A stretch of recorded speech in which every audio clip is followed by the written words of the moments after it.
the oath of office along with me. I state your name. I We'll read together, please. Do solemnly swear that I will support support the Constitution of the United States of the State of New Jersey, and the and that I will Constitution of the bear State of true New faith Jersey, and and I will allegiance bear to true the same faith and to the governments established in the United States and this of state America, under the authority of people, so help me God.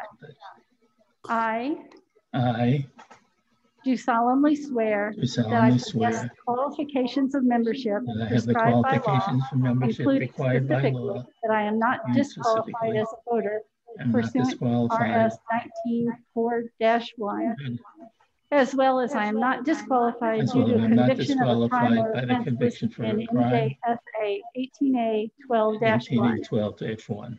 I do solemnly swear that I possess the qualifications prescribed by law for the office of member of education, and that I will faithfully, impartially, and justly perform all the duties that office according to the best of my ability. So help me God. So help me God. Congratulations to all of you, and thank you for your willingness to serve the Hunterdon County, Hunterdon Central Regional Board of Ed.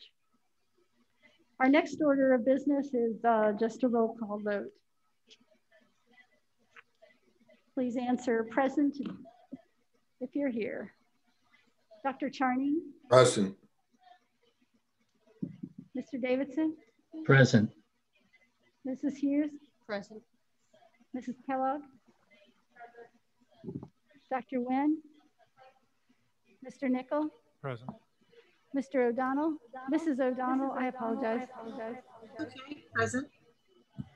Mr. Panico? Present. Mr. Richard? Present. Thank you.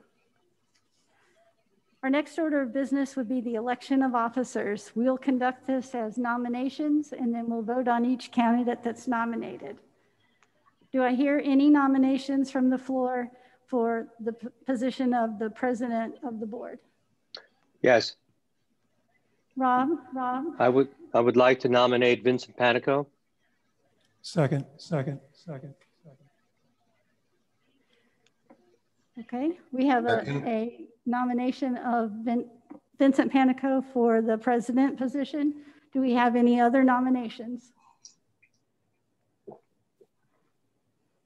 Hearing none, we will take a roll call vote for Mr. Panico as board president. Dr. Charney? Yes. Mr. Davidson? Yes. Mrs. Hughes? Yes. Mrs. Kellogg? Yes. Dr. Nguyen? Mr. Nickel? Yes. Mrs. O'Donnell? Yes. I'm going to abstain. Abstain, Mr. Panico. And Mr. Richard? Yes. The motion carries. Congratulations, Mr. Panico. Thank you, Jim, and thank you, everyone. I appreciate it. I said this last year. I think the highest compliment that I could get in this position is not having a second nomination there. So thank you for that. I appreciate it. At this time, can I have a nomination for board vice president, please? I nominate O'Donnell. Second. I have a nomination to second for Noel O'Donnell. Any other nominations? Hearing none, can I have a roll call vote, please? Dr. Charney? Yes. Mr. Davidson? Yes. Mrs. Hughes? Yes. Mrs. Kellogg? Yes. Dr. Nguyen? Mr. Nickel? Yes. Mrs. O'Donnell? Mr. Panico? Yes. Mr. Richard? Yes. Motion carries. Thank you. Now, I believe we have our attorney, Isabel Machado, for a board member code of ethics. Is that now, Dr. Moore? Yes. All right. So let me grab her from the attendee list.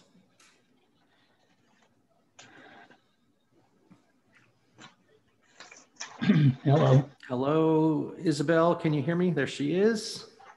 Hi, everyone. It's a pleasure to be here this evening. Good evening. Get it. Just make sure you can share your screen if you need to. You're all set. Okay. All right. So the floor is yours. Great. Give me 1 second. I do have a very quick PowerPoint that I will be sharing. Okay. Can everyone see that? Is that up there?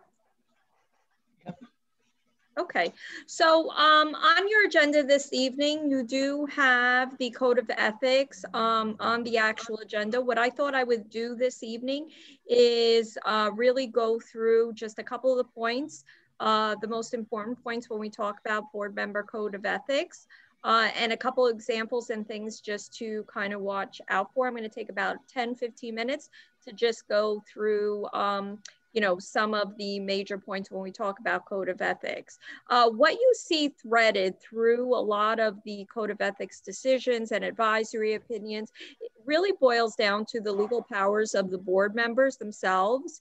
So when we look at the legal authority of a Board of Education, we know that all of you can participate in discussions and vote at duly convened board meetings.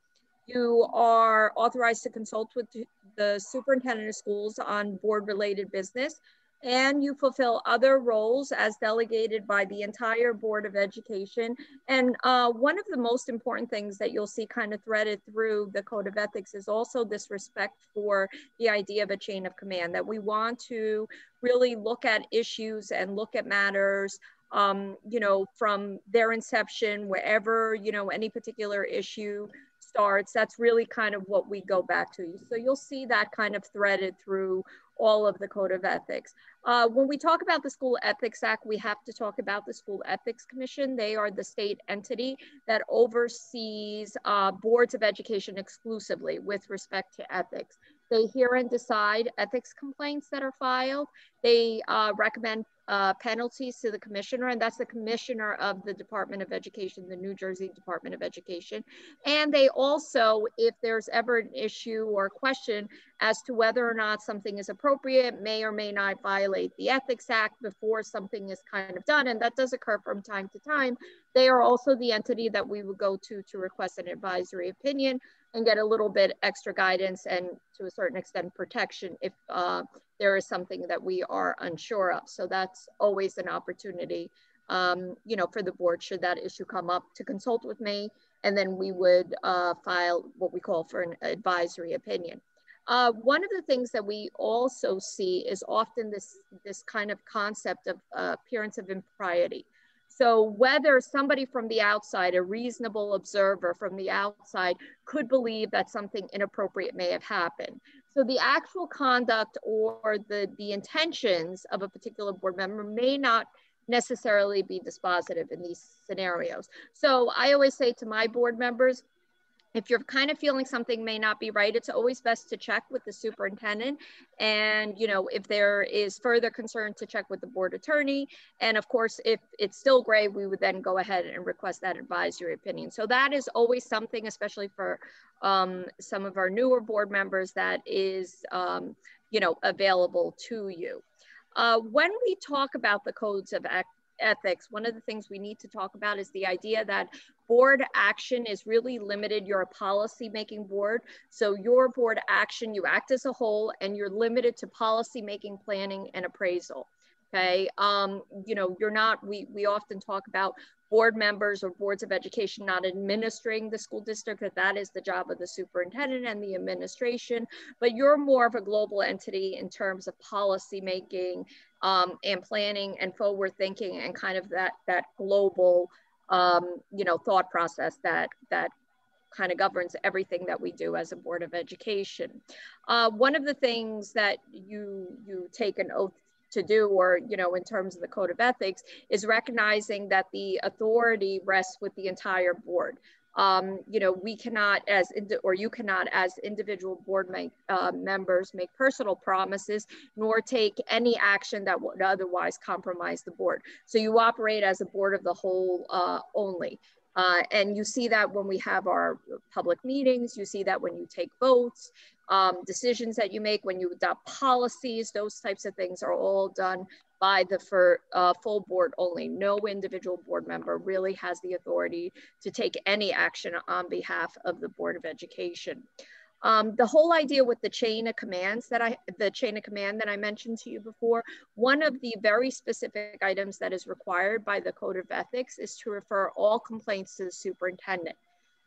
So, you know, it's very difficult sometimes for board members, any board member in the state of New Jersey to be out shopping. I often use a supermarket example. You're out at the supermarket, you've been elected to this position. So you will, you know, certainly get questions, complaints, you know, come to of people who will come to you in your community. It is very, very important under the Code of Ethics for you to recognize that all of those complaints really do need to be deferred back to the administration. A lot of times, you know, either complaints or concerns that are brought to your attention, you certainly could hear them, but I recommend that all my board members make sure that that is then communicated back to the administration, who really probably has a lot more information than individual board members on any particular situation, and will be able, if necessary, to investigate, to go back to figure out, you know, what the concern is, to address the concern directly with the parent or community member, whatever the case may be. So that is something very important to remember, is to refer those complaints right back to the administration, right back to the Board of Education. One of the other things in the Code of Ethics is to uphold and enforce all of the laws, rules, statutes, regulations that have been adopted and put forward by the Board of Education. So that is specifically in the Code of Ethics that you know, you sign off on an annual basis, which is, you know, why we're doing kind of just this quick refresher. You need to remember that you're going to make all of your decisions, again, as a whole board, but make them in terms of the education and welfare of all students, you know, regardless of any of the protected categories that we often talk about: race, creed, sex, or social standing. So all decisions are made on behalf of the entire student body, and you have to keep that in mind when you're making your decisions. You are to refuse to surrender to any you know, special interest groups, surrender your judgment, independent judgment, to any special interest groups or partisan political groups. You cannot use your, and this is pretty obvious, but you cannot use your position as a board member for personal gain or the gain of friends or family members. Okay, again, you're going to make sure that you make these decisions based on the goals and policies that you as an entire board have established, and not based on the wants of any particular, you know, outside organization or political group. Okay. One of the other concepts that we often talk about, kind of under that umbrella of not administering the school district, is we know that every personnel decision is to be made at the recommendation of the chief administrative officer, which is your superintendent. So your superintendent has to make all recommendations. The board then would vote to appoint the best qualified person based on that, but a board is without authority to independently appoint personnel. That is, other than the superintendent. The superintendent is the one that makes those personnel decisions. The board does not administer. The board then takes the recommendation of the superintendent, and then of course can vote yes or no on that recommendation. But again, you don't have the independent right to appoint personnel, and that's right in the Code of Ethics. Okay, as a board member, you're also to support and protect all school personnel in the proper performance of their duties. And again, here we see that idea of not administering the schools, but together with your entire board, your board members, your fellow board members, make sure that they are well run. Okay. It kind of relates in, I pulled some policy references in here as well. All of your policies are available on your website. So if you look at Board Policy 1210, which is Board Chief School Administrator Relations, again, just to recap, the board's duty is to establish policies. The superintendent's duty is to administer the policies. Think about it this way. The board decides what they want to globally accomplish for the district. The superintendent is the one who determines how that goal is going to be achieved. That's really the easiest you know, way to kind of look at that issue. Resolution, again, this whole chain of command issue is all embedded into the code of ethics. Resolution of problems at the most appropriate organizational levels. You know, so employees and board members, think about it this way: when we have employees who may feel aggrieved by a certain scenario, we always try to have them address it with their immediate supervisor before it kind of gets elevated up to the superintendent level. We want board members to kind of keep that in mind as well. So again, you're at the supermarket, you're at, you know, a game of some sort in the community, you have community come to you, make sure that those concerns are referred back to the administration. And then, you know, Dr. Moore would be the one that would address that. So we want to make sure we're attempting those resolutions at the most immediate level to the problem's origin. Again, referring those complaints back. And within that chain of command process is when the superintendent would determine how to resolve any particular concern. One of the other biggest things that it's important for board members to remember is that you are going to have or be privy to a lot of confidential information regarding students, employees, different matters that could, if disclosed, you know, unnecessarily, actually cause harm to either the district, the students, the staff. So it's very important that when you have your executive sessions and when you are provided with confidential information from the administration, which you'll need to make decisions, that those matters stay confidential. So that is one of, you know, we keep seeing a lot of decisions coming out of the School Ethics Act, and almost every single one of them touches on this idea of maintaining, you know, these confidential discussions and keeping information confidential. Okay, so that's right in the Code of Ethics again. I just wanted to touch on social media in terms of the Code of Conduct, because all of these things that we've been talking about with respect to referring complaints back, following that chain of command, maintaining, you know, confidentiality, talking about no one individual board member has the authority to speak for the board or take action on the board. It's the board as the whole that operates. Then we also need to put this in the context of social media. So, you know, we need to keep a couple things in mind as board members. One is that what's available in this technological world that we live in, and that actually since March we've probably been relying on a lot more, is a lot of this information can become public without consent or knowledge. I really do encourage you to check your privacy settings on your social networks.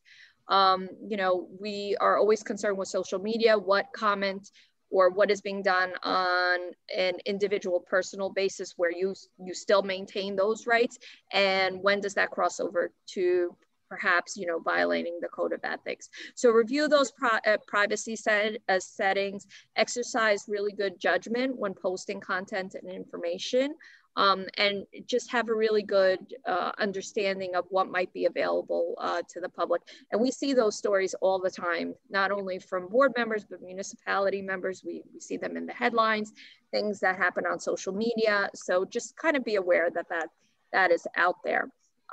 Again, just like I said before, all of this applies to social media. So, you know, posting something that would otherwise be confidential is going to be an issue. If you are posting something as an individual, you know, in some official capacity on some kind of social media site that is public, you know, try not to refer to your board title or your position. You know, same thing, you should be careful about soliciting for business organizations. Is that being done in your private capacity, as your capacity as a board member? So all of these things are really good things to just kind of think about.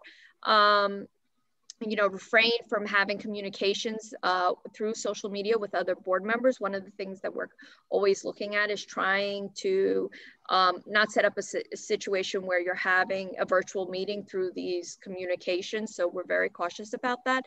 I would recommend, you know, that you be careful with communicating with your fellow board members so as not to establish some kind of virtual meeting.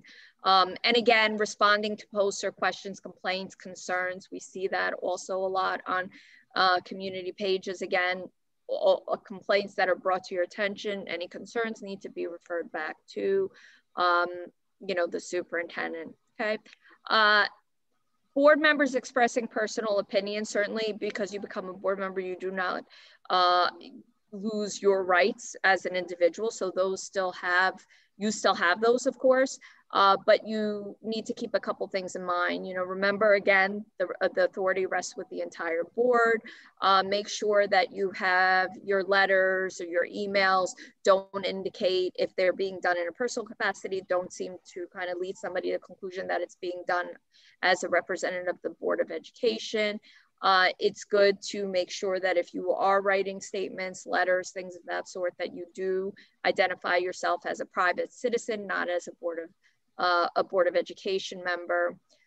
Again, you have to be accurate when you speak on, you know, board or district issues that, you know, you may be having conversation about. You don't want to mislead, and certainly you don't want to disclose anything that would otherwise be confidential. So just kind of things to keep in mind. Again, the last thing, which also seems very obvious, is obviously you cannot have an interest in a business or organization that is in substantial conflict with the Board of Education. And no board member shall use their position to secure unwarranted privileges, advantages, or employment for themselves, members of their family, or others. And again, I underlined others because that's how we started this presentation when we started thinking about, you know, the appearance of impropriety. Keep in mind, I'm happy to take any questions that anybody has now, but keep in mind these, you know, was a quick presentation, just enough to kind of give you a sense of, you know, is this something that I really kind of need to think about and talk through and perhaps get legal advice on. So, I mean, we could talk about the ethics decisions for days. I'm sure none of us want to do that this evening, but I'm happy to answer any questions if any of you have them.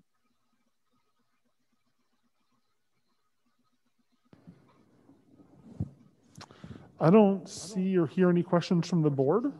So thank you, Isabel. Appreciate that. Thanks for wetting the ethics whistle for us. I know that's always a big topic that we have to keep in mind with everything we do. So thank you. Okay, and it was nice seeing everybody. I am going to sign off. Pleasure being here, and also Happy New Year. Stay safe and healthy. Happy New Year to you too. Happy New Year. Bye-bye. Good night. Good night. Alrighty, can I have a motion to adopt the New Jersey School Boards Association Code of Ethics as the Hunterdon Central School Board of Education Code of Ethics? So moved. So moved. Motion and a second. Is there any discussion?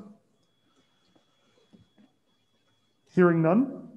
Jim, can I have a roll call vote? And if you can on this one, can we start with one group or the other? Thank you. Mr. Davidson? Yes.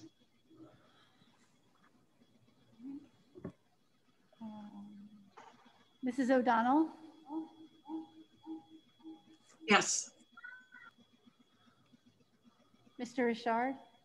Yes. Oh, I'm sorry. Dr. Charney? Yes. Mrs. Hughes? Yes. Mrs. Kellogg? Yes. Dr. Nguyen?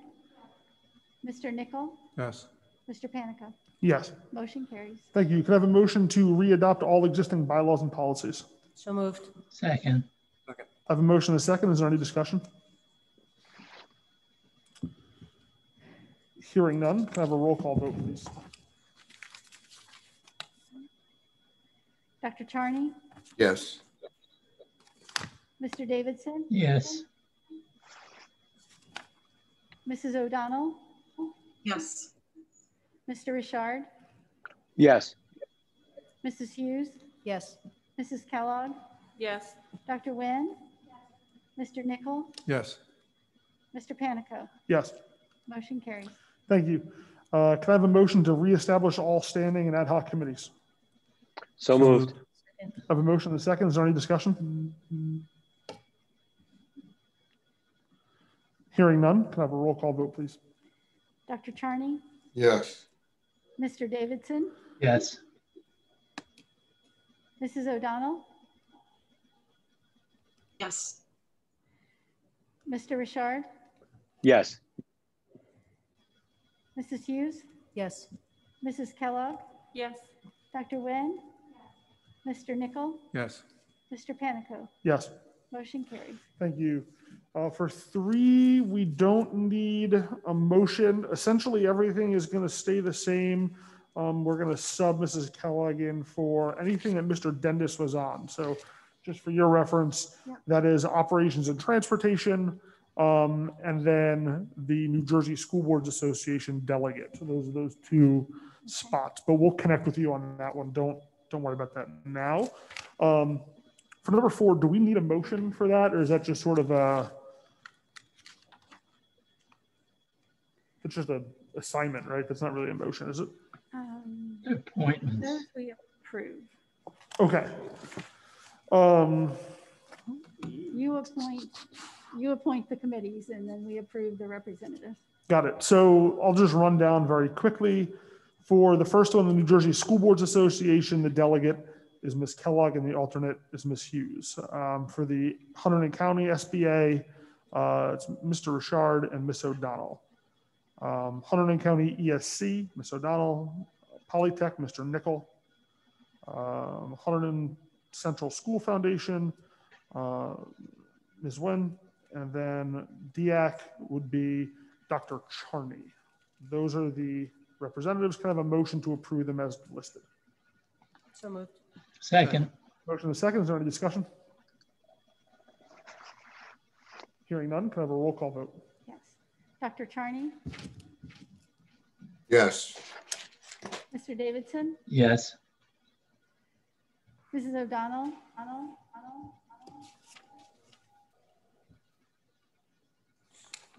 I didn't hear. Yes.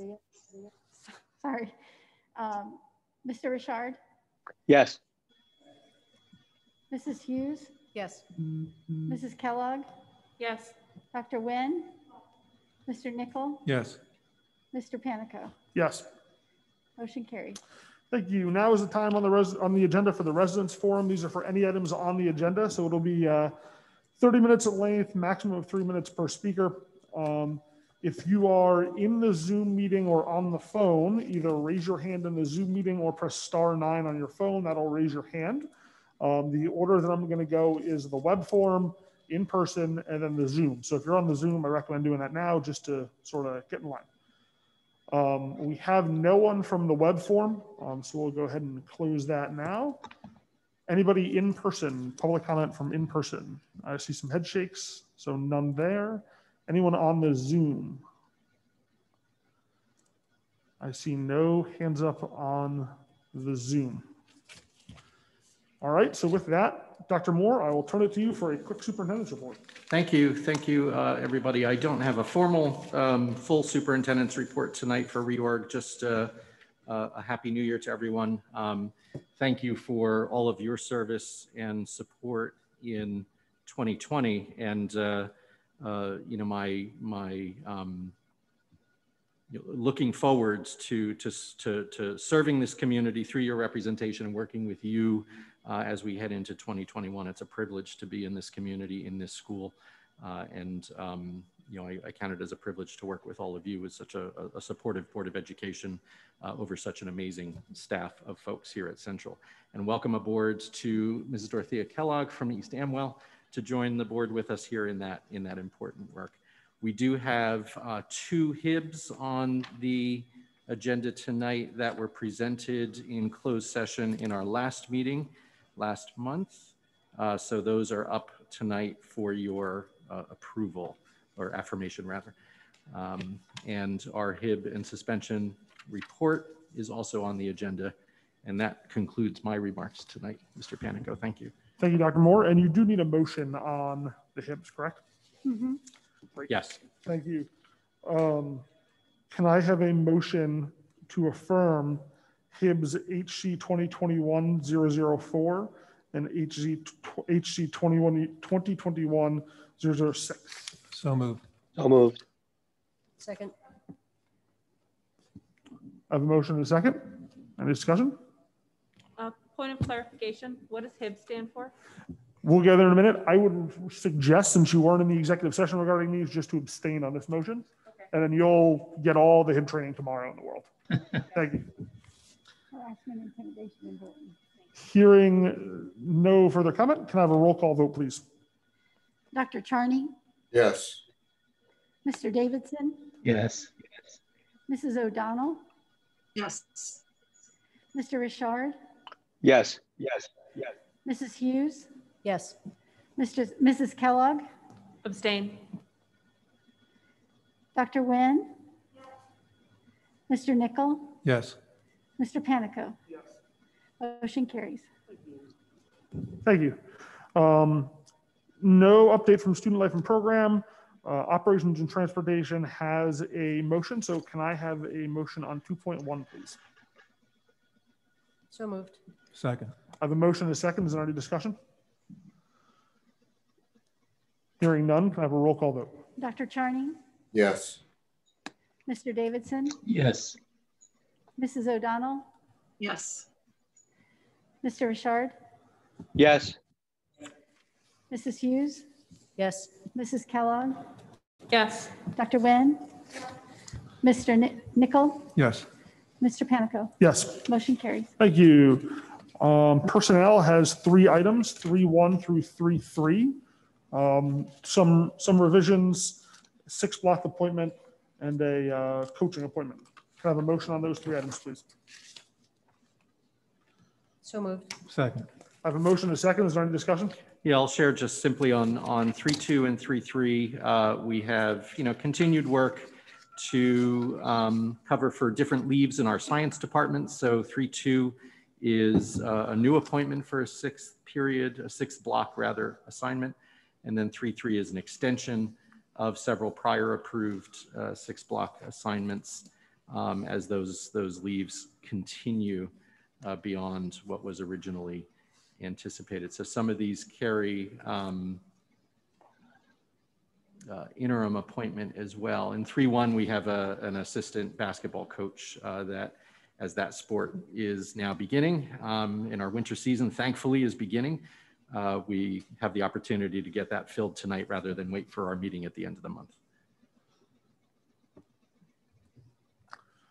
Great. Thank you, Dr. Moore. If there's no further comment, can I have a roll call vote, please? Dr. Charney, Yes. Mr. Davidson, Yes. Mrs. O'Donnell, Yes. Mr. Richard, Yes. Mrs. Hughes, Yes. Mrs. Kellogg, Yes. Dr. Nguyen, Mr. Nickel, Yes. Mr. Panico. Yes. Motion carries. Thank you. There are no motions from the Racism, Equity, and Diversity Committee today.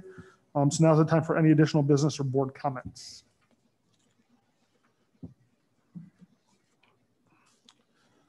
Hearing none, I'll move on to the second residence forum. Same as the first, half an hour, maximum 3 minutes per person.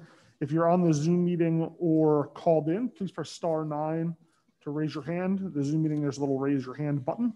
That'll let me know you want to speak. So just do that. In the meantime, we will go to the online forum where we had 1 response. It was from a student, James Petrovsky. He says, a question that comes to mind is, when are we returning to regular school days and procedures?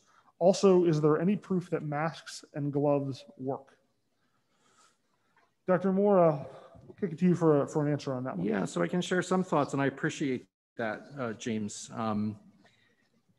When is as soon as we can is the best answer we can give at this point. We do find ourselves subject to guidance and restrictions from the Department of Health and other agencies of the state, and we are still in a state of orange on the regional classification matrix. Green is where we want to be, and between where we are and green, we still have yellow as well. I'm feeling more and more optimistic that we will not slip into red, which is the point at which we would have to go back to full remote instruction for all of our students and staff. I'm feeling confident because we see our situation has improved. We do have a couple of weeks after the holidays here to get through to see if there's any spike or any concerns from any gatherings or any kind of spread that might have occurred over the holiday season. But again, I'm feeling optimistic that we can begin to talk about taking steps forward in the coming weeks. I reported on that in our last meeting. You'll see this week some surveys going out to our community, parents, staff, and students alike. James, you'll get a survey as well, asking for some thoughts and reactions to different scenarios for moving forward.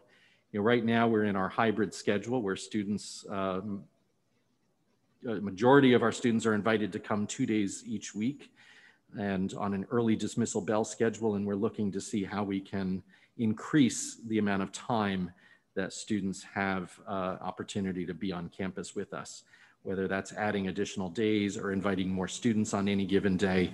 You know, we're beginning to explore that as we head into hopefully, you know, brighter, warmer months ahead. So James, I appreciate that question. We are eager to get back closer and closer to normal as we move forward, and you'll be getting some surveys to help flesh out some of the ideas around how we can go about doing that. So thank you. Thank you, Dr. Moore. That is it for the web forum. I see no one on the Zoom meeting with their hands up. Anybody in person? Head shakes, no. Okay. Moving on from this, we do not have executive session tonight. That's correct. Can I have a motion to adjourn, please? Yes. Second, all in favor? Aye. Good night, everybody. Aye. Thank you all. Thanks. Good night. Good night. Night.